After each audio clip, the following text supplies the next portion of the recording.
اليوم راح نرجع لأيام الخوالي، ومتى بالتحديد؟ أيام جهاز الفاميكوم الأسطوري. تعرفون الجهاز هذا واللي أنقذ سوق الألعاب من الدمار بعد اللي سوته شركة أتاري. ما يحتاج أعد أدخل في تفاصيل. المهم، أنا شو بسوي اليوم؟ راح أراجع بعض الألعاب الفاميكوم المصغرة البسيطة الأركيدية، طبعا مو بالألعاب المعقدة اللي يبالك 3 ساعات أو 5 ساعات عشان تختمها. الألعاب البسيطة الأركيدية. تعرفون لازم واحد شوي يرجع لأيام الخوالي نفس ما قلت، ويرجع لأيام البساطة بعيد عن التعقيد وعن الجرافيكس والقصة. تعرفون من باب تغيير جو. على كل حال خلينا نبدأ.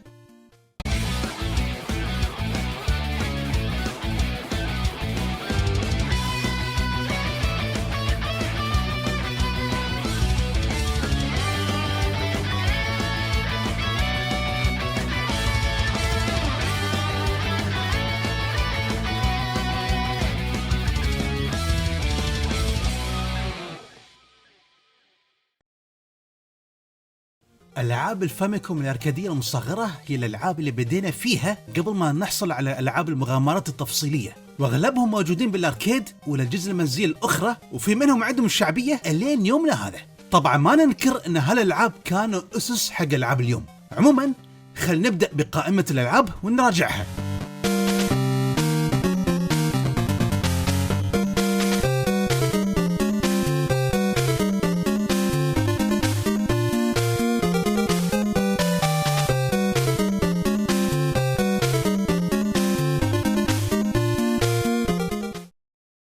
سبيس انفيدرز.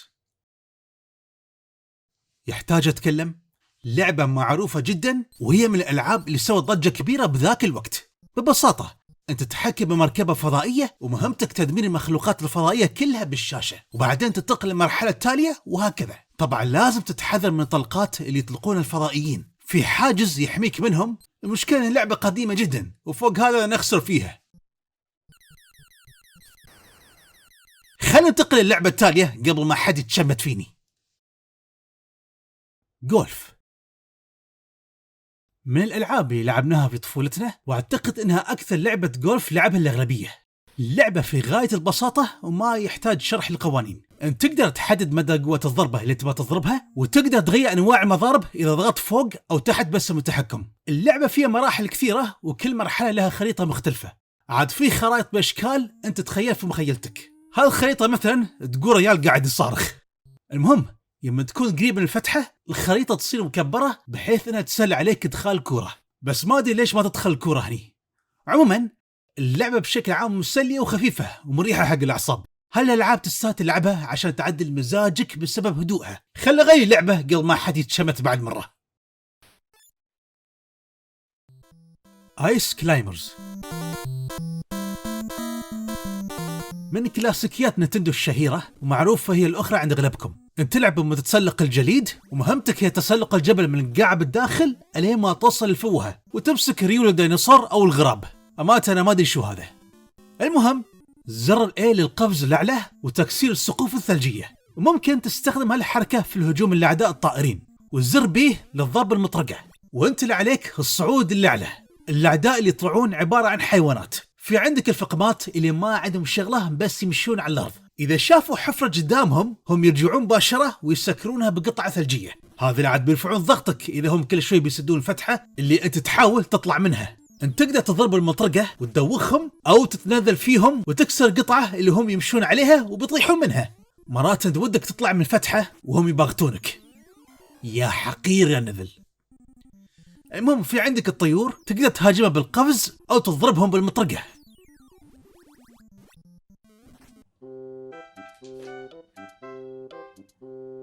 أحس إن هاللعبة تشجع على العنف ضد الحيوانات. تخيلوا طائر تضربه بالمطرقة. المهم من أعداء الشائعين بعد الأشواك الثلجية اللي تكون على شكل قطرات، وبقدرة قادر تتثلج بسرعة وتصير على شكل شوكة وتطيح على راسك. من حسن حظك إنك تقدر تصدها. خلينا نتكلم عن المراحل وتصميمها. طبعا كل جبل بكل مرحلة يكون بتصميم مختلف، وكل مرة راح تكون أصعب من اللي قبلها. حتى في طوابق عبارة عن أرضية متحركة تسبب لك الارتباك. شوفوا مثلا هالموقف، احاول اتفادى الفقمة. لا، شو السالفة؟ لا، انشد. الحمد لله. في مراحل تجيب الارتباك التوتر، وتصدقون الفقمة مفيدة احيانا بحيث انها تسد الحفر اللي ممكن تطيح فيها. اذا طحتوا بتموتون على طول، ومش ان الشاشة بتنزل تحت. هني الفقمة سوت شغل عدل، فخذي مكافأتك. شو فيكم؟ لو مجرد لعبة ليش معقدين الموضوع؟ شو بعد؟ خلاص يلا خلينا نكمل. المهم يوم تخلصون النص الأول من المرحلة بتلعبون مهمة القفز على المنصات، وهني المرحلة بتصير أصعب. لازم القفز يكون بتوقيت مثالي، عدا ذلك انت بتطيح. في فواكه تقدر تجمعها عشان تزيد نقاطك يوم تخلص المرحلة، بس ما ودي خاطر. يوم توصلون القمة بتمسكون بريول الطائر. هالطائر على فكرة مرات يتنزل فيك ويروح الجهة المعاكسة. تعال هنا يا حمار. اوكي، على كل حال هالجزئية تعتبر مرحلة المكافأة. إذا طحت صح انك ما راح تحصل نقاط، لكنك راح تنتقل الى المرحله التاليه بالمقابل. من المزايا الفريده بهاللعبه هي القدره على اختيار المراحل. خلنا نجرب المرحله الاخيره من باب التجربه.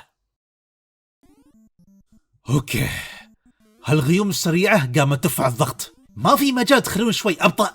المهم بشكل ما قدرت اصعد فوق واتقدم. وصلت النص الثاني وباقي بس 10 ثوان. يلا الحمد لله. في النهايه حق اللعبه طبعا لا، راح تلعب من أول مرحلة مع تكثيف كمية الأعداء. أوكي، أنا خلصت اللعبة. شو فيكم؟ دام اني خلصت المرحلة الأخيرة فبديهيا بقدر أخلص المراحل المسبقة، وبسكم فلسفة وخلنا نكمل. يلا ننتقل للعبة التالية. بريني لاند، لعبة ألغاز مميزة وفريدة، وانت لازم تختار واحد من الشخصيتين تتحكم فيها بالتحكم الطبيعي. تلعب بالبطريقين العاشقين، واحد منهم تتحكم فيه بشكل رئيسي والثاني يعكس حركتك مثل مرآة. مهمتكم هي وصول القلب الموجود فوق بالنص، ولازم تشلونه بالتزامن بينكم وفي نفس التوقيت، ولا ما راح تخلصون المرحلة. لازم تحذرون عناكب أو الشباك، لأن إذا واحد منكم علق فيها لازم الثاني ينقذه، وإذا علقتوا أنتوا الاثنين بتخسرون حياة. طبعا المراحل راح تكون أصعب كل ما تقدمتوا، ولازم تشغلون مخكم عشان تخلون يوصلون القلب بالتزامن. طبعا في مراحل مكافأة وهي بسيطة. لعبة ألغاز حلوة وخفيفة.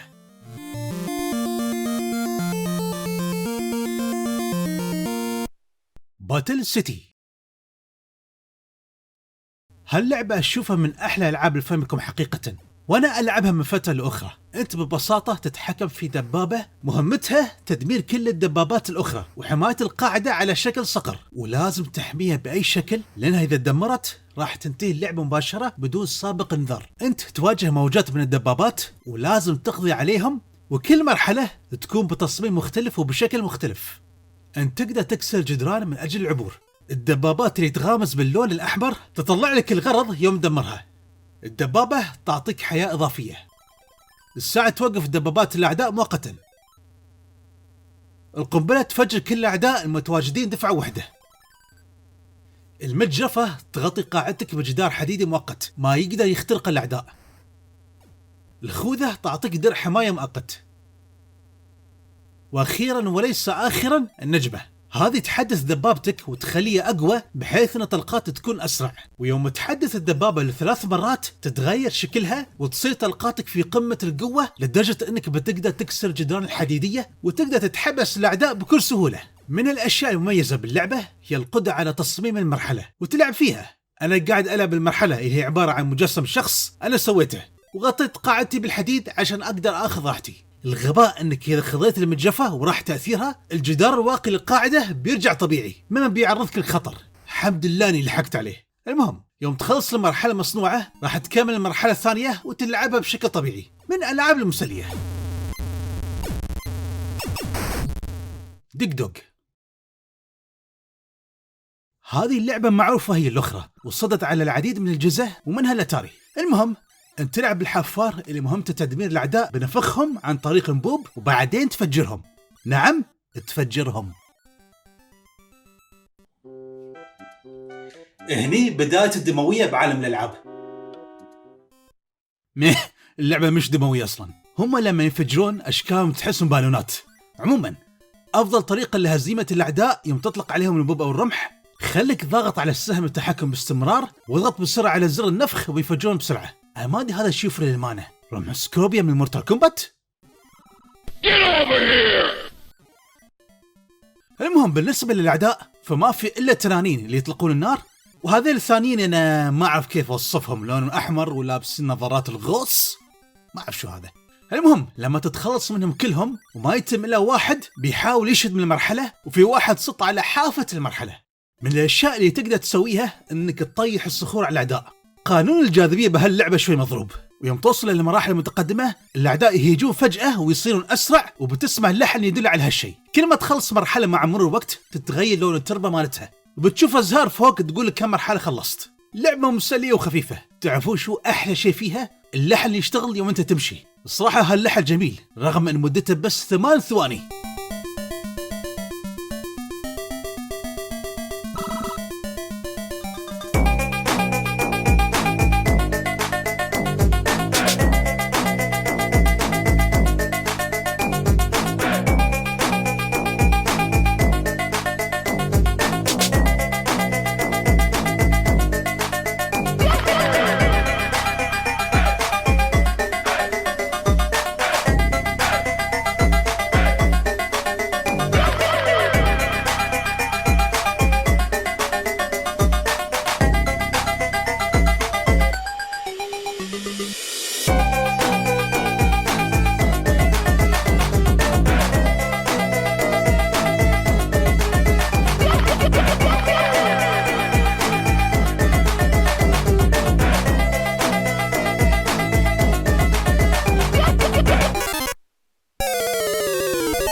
خربوا حماسي. خلينا ننتقل اللعبة التالية، ما علينا. يوربان تشامبيون من أوائل ألعاب القتال على الجهاز. أنت تتحكم بواحد من هالاثنين، واللي أنا ما أعرف شو المشاكل بينهم عشان يضاربون. أنت عليك أنك تسدد اللكمات عشان تدفع الخصم لورا ويطيح وينقلب للمنطقة التالية، وهكذا ألين ما تخليه يطيح بعدين في البالوعة، وبعدين بترد وجهه، وهكذا. أنت تقدر تسدد لكمات علوية وسفلية، ولازم تسدد في الجهات المكشوفة بس، والزر بي عشان تسدد ضربة قوية تخليه يطيح على الأرض مباشرة. انتبه من بار الستامينا، لأنه إذا خلص لكماتك بتصير بطيئة وبتعطي أولوية حق الخصم. مرات تجي سيارات الشرطة وهالاثنين يسوون نفسهم إنهم ما سووا شيء وتكملون العراك. في عوائق تصير مثل هالنذل اللي يفلعكم بالمزهرية على راسكم، وعدا ذلك اللعبة بسيطة. في شيء غير منطقي يصير فيها. أنا غلبت الخصم وطيحته في البالوعة، يوم تقدمت غلبني هو بعدين، ومكان البالوعة تغير وصارت وراي بدل ما تكون وراه هو. شو سالفة عمال الطرق؟ سدوها وسووا فتحة جديدة بسرعة عشان أنا أطيح فيها؟ هاللعبة ما فيها منطق. عموما اللعبة لحد ما مسلية. فرونت لاين. هاللعبة باختصار شديد هي كول اوف ديوتي الطيبين، بس بشكل مثير للضحك. انت شوفوا مشية البطل بس، ما ادري اذا انا العب في بشري ولا رجل آلي. المهم انت تطلق النار على الزر بي وايه عشان ترمي القنبلة. القنبلة فعالة ضد الدبابات اكثر. انت بس امشي فوق بدون توقف. انت مش مجبور انك تشتري كل الاعداء ما عدا القريبين بس. تقدر تستخدم المركبات نفس الدبابات. دبابات هالقد اصغر من الجنود نفسهم. تحسون دبابة لعبة مال اطفال ومش حقيقية. المهم في دبابات صغيرة وفي الدبابات الكبيرة، هذول اللي اسميهم دبابات صح، عندهم طاقة اقوى طبعا. المهم انا ملاحظ ان المرحلة طويلة بزيادة عن اللزوم والشخصية تمشي ببطء. يوم وصلت لنهايتها انا حاولت اضرب هالدبابة او القاعدة بس بدون اي فايدة، الين ما اتضح اني لازم انزل من الدبابة وادمرها بالقنبلة. كيف بعرف هالشي بالله؟ عموما هاللعبة مشي ذاك الزود، ها بالنسبة لي انا على الاقل، بس انا اعترف اني عندي ذكريات وياها وحتى غيري بعد. سكاي ديستروير، لعبة رماية بتصوير خلفي. تتحكم بالطيارة مهمتها تدمير الأعداء واستمرار بالتقدم. في عدة أنواع من الطائرات اللي لازم ندمرها، بالإضافة للسفن الحربية اللي تدمرها عن طريق صاروخ ترميه بالمحيط.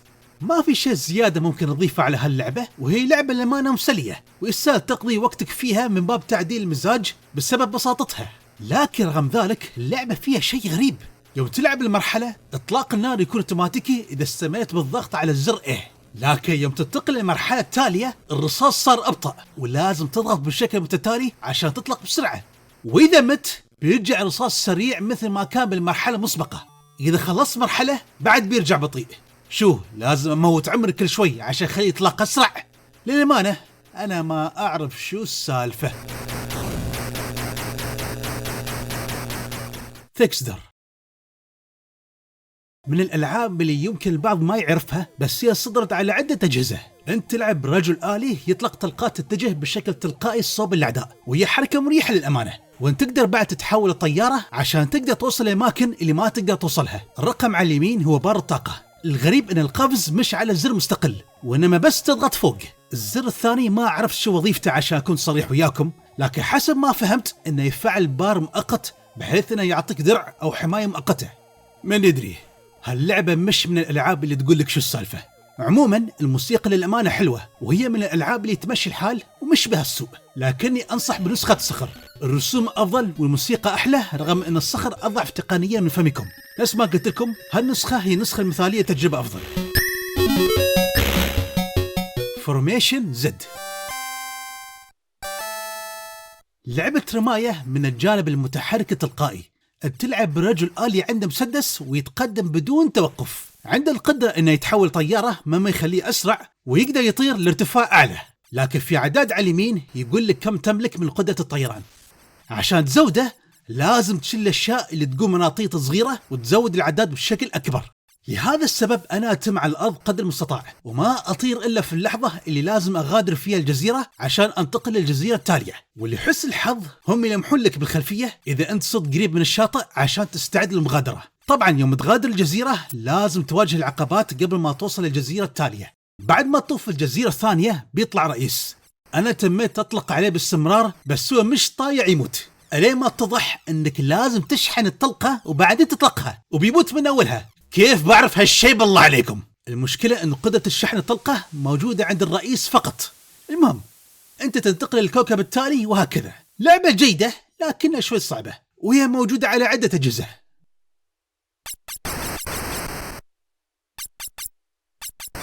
سوبر أريبيان شيء جميل انك تلعب لعبة في بيئة عربية، والأحلى انك تلعب واحد عند ربسة يخلي تشليه من ستريت فايتر تحس بالعار. شوفوا كيف يطري الأعداء لكم كيلو. هو لازم يجمع الجرات عشان يخلص المرحلة. أول مرحلتين بتمشي حالك فيهم، بس المرحلة الثالثة الصعوبة فيها تصير كبيرة. القفز على البساطات السحرية مش عملي أبدا. أنا بشكل ما وصلت فوق. ها؟ مات بسبب البساط السحري؟ هذه إهانة الصراحة. المهم أنا مش قادر أخلص المرحلة الثالثة، لكن لحسن الحظ هاللعبة من الألعاب اللي تقدر تختار فيها المراحل، لكن مجرد مراحل مكررة لا أكثر ولا أقل. ما في شيء ممكن أضيفه عليها، بس موسيقتها جميلة للأمانة.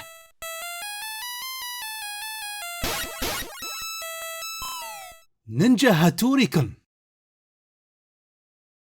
هذا عنوان اللعبة المختصر بالياباني على الأقل، بس أي نوع من العناوين هذا؟ نينجا هاتوري؟ كأنك تسمي ملاكم مايك تايسون ببوكسر تايسون. عموما بعيد عن هذا، هذه لعبة نينجا بأجواء طفولية بأسلوب بلاتفورمي. أنت بس ترمي النجوم وتتقدم. المشكلة أن التحكم بهاللعبة سيء ومش ثابت أبدا. في تحديثات تقدر تاخذها من هالعدو بالذات، واللي ما أعرف كيف أوصف شكله، وتشيل مخطوطة وتفعلها وتحصل على قدرات إضافية نفس الجري السريع أو القفز العالي وغيرهم. عادي يوم تشيل قدرة الجري هني أنت تحس أنك تلعب نينجا صح. المشكلة يوم تتعور أنت تثبت مكانك والأعداء يقدرون يعطونك ضربات متتالية اللي ما تموت. الأعداء صراحة تصاميمهم غريبة. هذا البو من سلسلة ماريو. يوم تخلص مرحلة يطلع لك ريال يرمي عليك ما أدري شو هذيل، جوارب أطفال. المهم من مشاكل اللعبة هي القفز على المنصات وتفادي الحفر. لازم تكون أنت على الحافة بالضبط عشان تقدر توصل للضفة الأخرى. والمشكلة أنا مت كم مرة في هالأماكن بسبب التحكم. هي مش لعبة سيئة إذا عرفت تلعبها، لكنها بشكل عام لعبة عادية. إذا تبي ألعاب نينجا محترمة فخلك على نينجا جايدن أو شادو أوف ذا نينجا أو ليجند أوف كاجي. أبرك لك الصراحة. مواي كن، هاللعبة مقتبسة من تماثيل مواي الأثرية اللي في جزيرة الفصح. تلعب بتمثال مواي المهمته إنقاذ أصدقائه والخروج من المرحلة. وهاللعبة بشكل عام تركز على الغاز بالمقام الأول. أنت بس تقدر تهاجم براسك وتقفز، وعندك القدرة على التفجير بالقنابل اللي تاخذها بالمراحل، من غير القدرة على تكسير الصخور عشان تتقدم أو تحل ألغاز معينة. لازم تلعب المرحلة تشغل مخك، لأنها تركز على الألغاز بشكل كبير. أنت إذا علقت وما قدرت تخلص المرحلة، اضغط سلكت عشان تموت نفسك وتبدأ من أول مرحلة، لكنك راح تخسر حياة بالمقابل. لهذا خليك مركز. في عوائق نفس الأعداء والأشواك والحفر، توقيتك بالقفز لازم يكون جيد ولا راح تطيح. الحلو بهاللعبة إنها تدعم كلمات السر، والحانة حلوة بعد، من الألعاب الجميلة اللي تشغل مخ اللاعب. وهاللعبة من تحف شركة كونامي على جهاز الفاميكوم. على كل حال، هذا كل شيء بخصوص ألعاب الفاميكوم المصغرة.